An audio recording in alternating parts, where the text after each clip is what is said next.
Are you kidding me? We have a second attempted assassination on Donald Trump that occurred today here on September 15th, 2024 at Donald Trump's famous Trump International Golf Course. This comes just 2 months after the previous assassination attempt against Donald Trump at his outdoor rally in Butler, Pennsylvania on July 13th. Is this a record? I don't know of any other presidents that had multiple assassination attempts. So what a wild day today with the Secret Service shooting, a chase up I-95 and capturing the suspect, and rifles and backpacks found. So we're starting to see another common theme with these backpacks again. Man, don't you feel like you're in an episode of Groundhog Day here? Phil? Ned? Didn't we just go through this like 2 months ago, and here we are right back where we started again? A second attempt? Makes me wonder how safe Trump really is at this point. Are we going to see more of these? So here's my analysis for you. Here's the details of everything related to the attempted Trump assassination this afternoon. This is the second attempted assassination. Let me give you a general breakdown of the area so we can see where we're talking about. So this is Palm Beach, of course. Here's the Palm Beach International Airport. The breakers of Palm Beach is up here. And then over here, this is Southern Boulevard.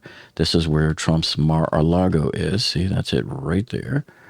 All right, so I'll zoom back out a little bit. And so his golf course is right over here. Trump International Golf Course is right here. Now, it's a 27-hole golf course, so I'm assuming this is the 18-hole, and this might be a 9-hole smaller golf course. And then, of course, this is kind of funny because the prison is right there. The Palm Beach County, this is the Palm Beach County Jail is right here, and its overflow lot appears to kind of like jut into the golf course a little bit. So according to the reports... So Trump was golfing with his friend Steve Witkoff, and they were right here on the 5th green. So I'll just zoom into it here and show you exactly what we're talking about. And so it comes right up here and right up to this point. Now, according to Witkoff, they were ready to step up and putt on the 5th hole, which would be right here, when they heard pow, pow, pow, and then the Secret Service agents pounced on him to protect him at this point. And here is a simulation from the Trump International Golf Course website showing what it would look like walking down the green there on the 5th hole. Now, according to the Secret Service and what they've said this afternoon, the gunman was situated somewhere between 350 and 500 yards away from the president. So if that's the case, and if I'm correct here about the hole and where they were, and if they were right here, this hole's about 420 yards long. So where could he be in that distance from there if their measurements were correct that they gave us? I would say probably somewhere over here. So that's his best chance of seeing the president. Now, I should point out to you that some people on X have been circulating these pictures that show the 5th hole here. I believe that is incorrect. That looks like the 2nd and 3rd holes to me. And I believe that the 5th hole is along here because I was using a published map from a couple of years back that shows the 5th hole being here right along the corner edge of the thin part of the golf course, which is right here, this corner edge of the thin part of the golf course. So don't put too much stock in what you see on, TikTok and X and all of that. It is possible he could have come down Baker Boulevard with his SUV and parked here in this parking lot and then meandered his way over here somewhere. But you know what? Trump had already played holes 3, 4, and 5 and would have walked right by him if he was over in this area or over here where it's very dense. I mean, apparently he was at the fence line, which would be right back over here. I doubt that this area would have given him a good enough line of sight of Trump. I think this area over here is, and let me show you why. This is my hypothesis of what he did. This is the post office. I think he came in off of Summit Boulevard and parked in the post office and then run back across the street and jumped the fence over here. See, these are all shrubs, so he probably meandered his way through the shrubs and then he's up against the fence and nobody can see him because he's inside the shrubs. So I'll tell you why this would have been a great spot to be right here, maybe somewhere over here. Because knowing that Trump is eventually going to walk down these greens here, and then this is the 6th hole putting green in this area, to me, that would be a real close shot if he can see line of sight to him right there. That this is such an easy shot that even the Trump shooter up in Butler, Pennsylvania could make that shot. And then, of course, Trump would eventually be coming right by him here and then going up the seventh green here. And even if he waited till he got up to the seventh hole, you have a great line of sight to here, a great line of sight to here, and a great line of sight possibly through these trees, not sure, through these palm trees, over to Trump as he steps on to the fifth green. But what happens is as Trump is going up the golf course, so just to give you a quick primer, if you've never seen the Trump International Golf Club before, it is one of the most opulent golf courses anywhere in the country. If you may have think you belong to a golf course, but man, you take a look at this thing here, it is the epitome of opulence. This is how the other half lives, my friends. And so look how lush all of the tropical trees are. And hey, what's he doing to my chopper? I didn't give him permission to fly my chopper. But anyway, look at the foliage around there. So you can see on most of the greens, there wouldn't be a good view for the shooter to get at Donald Trump at all there. So he must have studied those Google Maps really good to determine that somewhere between the fifth, sixth, and seventh holes would probably be a great spot. Just like I showed you earlier in this analysis. I showed you where I would position myself and why. And he was probably thinking the exact same thing. It's not rocket science, folks. And just look at these opulent buildings here. The clubhouse. Oh, yeah. And check out that waterfall there. So you can see why Trump was definitely there for some zen. Look how secluded it looks. It looks like it's your own little getaway. And it's actually right next to a prison, too. That's the irony of the whole thing right there. But what a beautiful golf course this is. And it is equally opulent inside the clubhouse, too. Check this out. He has advanced team agents that are walking around here checking the holes for anybody with a gun or anything like that. And somewhere around here is where the agents must have spotted the gun. They saw the AK-47 rifle nozzle poking through the chain link fence. So that's a pretty good catch there for somebody to see that. And I'm sure they didn't wait for approval. They just pulled out their gun and started firing at the would-be assassin. And my guess is then he ran across the street here to the post office, got in his black Nissan SUV, and drove out of here. And the escape route, I think, would be he would probably come right here and go on to Summit and get onto I-95 somehow here by way of Southern Boulevard. So this is my hypothesis because we do know that they captured him northbound on I-95. So let me know down in the comments what you think, because I don't know of any other plausible location that the gunman would have been. If everything is correct here and everything lines up and this is the fifth hole and Trump was indeed right here at the fifth hole and they said the gunman was a few hundred yards away, like between 300 and 500 yards away, then this really is the plausible area where the gunman might have been. And I doubt that he would have been anywhere on this side because it's such a busy road and there likely would have been a police car or two over there. And who knows, we don't even know if there were any police cars along Summit Boulevard here or not.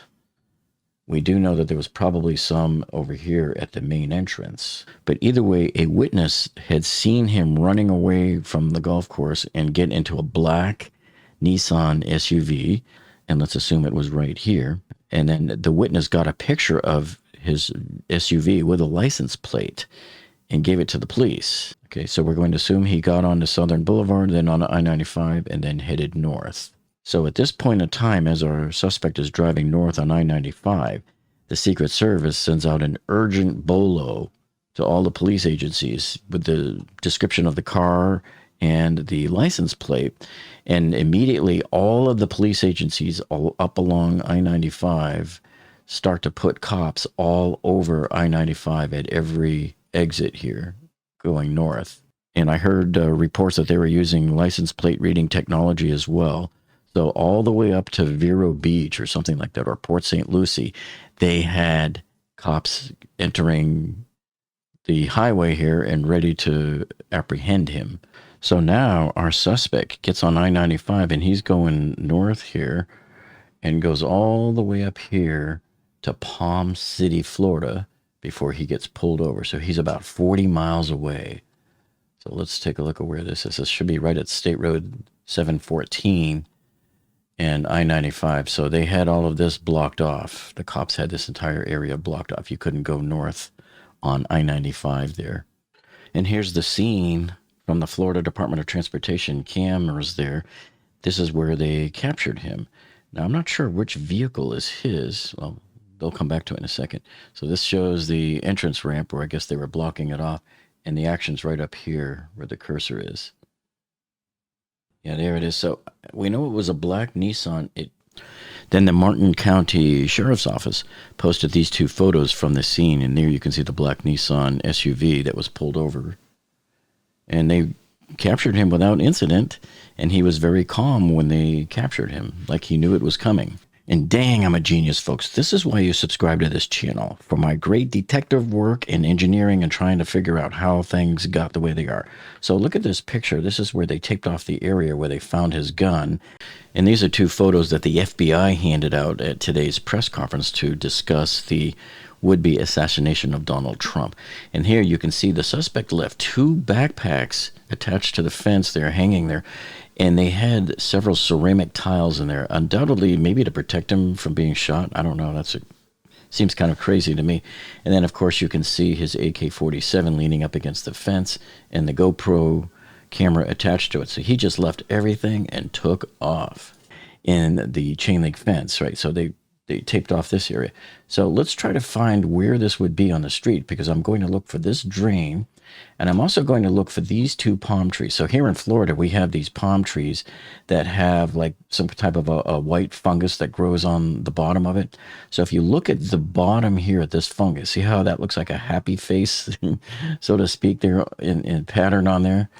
And then if you look at this other palm tree over here, this almost looks like a curly kind of a mustache. So just remember that, and the drain. Okay, so now I'm going to start here at the corner of Congress and Summit. And here's the post office. And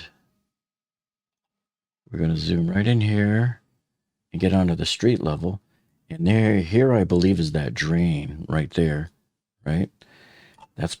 This is, I believe, the three trees where the cops were standing. So let's go take a closer look. There's your drain. And sure enough, there's that smiley face. There's the two eyes and the smiley face. And remember, the middle tree had very little on the bottom other than this big, thick band of brown. And then this one here, there's sort of the mustache forming. And there's, of course, our drain. I don't know if that's a manhole cover or not. But if we look in the picture, there's, I think, the manhole cover. There's the drain. There's the tree that has just the dark band. There's the tree with the smiley face and the mustache. So I believe I have located the area where the Secret Service discovered and engaged the would-be Trump assassin. And then Channel 10 got some video of the scene right there. And again, there's the drain, and there's the police standing guard there, and they've got it all taped off. So there's actual video of the scene of the crime. So again, let's point out where this is. It's directly across the street here from the post office. Now, this is gated. He would not have been able to park in here. He most likely parked right here. So I think I was correct in my assessment that he parked here at the post office, ran across the street here, right by this drain, and it was right in this area here. Man. Now, different reports from the press say that they were walking between the 5th green and the 6th green when the forward team of agents that moves a couple of holes ahead of him spotted the gun sticking through the fence and fired at him. I don't know why they missed, but either way, this is where he left his gun and the two backpacks with the ceramic tiles in them and the GoPro camera attached to the fence. Undoubtedly, he was probably going to try to film the entire event. I don't know what for. He probably didn't plan to get away. But it's pretty scary to think that Trump was somewhere maybe in this area when all of this went down. So at least in this case here, the Secret Service did really well spotting him. That was very good catch right there. And one other thing, too, if this is your first time here and you haven't seen my other videos on the other Trump assassination attempt up in Butler, Pennsylvania 2 months ago, make sure you check out these videos over here as a starting point. I did about a dozen videos that you'll want to binge watch on that. So thank you for joining us tonight. And if there's any more details that come up or if you have any questions, then go ahead and let us know in the comments down below. And we'll see all of you on the next one.